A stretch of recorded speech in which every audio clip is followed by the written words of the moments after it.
touching is a really easy way to determine if someone's attracted to you or not. Now, a lot of books will say if somebody touches you, they like you. Not the case. Some people just touch a lot. All right, so you gotta be careful. Some women just are touchers. They like to touch. They like the way they touch you. Some men just touch a lot. It's just a way of communicating socially, or the way they were raised. It doesn't matter. So you want to pay attention to that. If the person touches you but touches all your friends, doesn't mean they like you.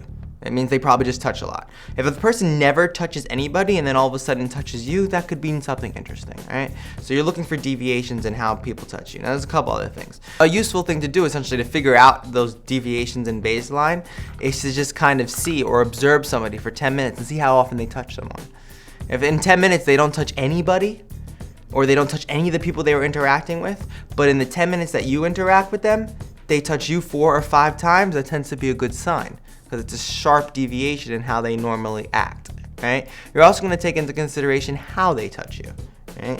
You know, and I'll make the argument that deviations in baseline that deal with touching are good regardless of how they touch you. Now, there's touching that's very good. So one of the things you'll tend to see is right before two people kiss, you'll tend to see touching, usually initiated by the woman, somewhere between the waist and the shoulders.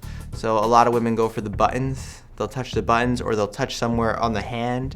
It's kind of like, touching is a very intimate sort of thing, especially in attraction. So people don't like, we live in a society, I know, especially in New York City, where we don't like to essentially be touched, which is very interesting, because like in New York City, if you touch somebody, it's like alarming.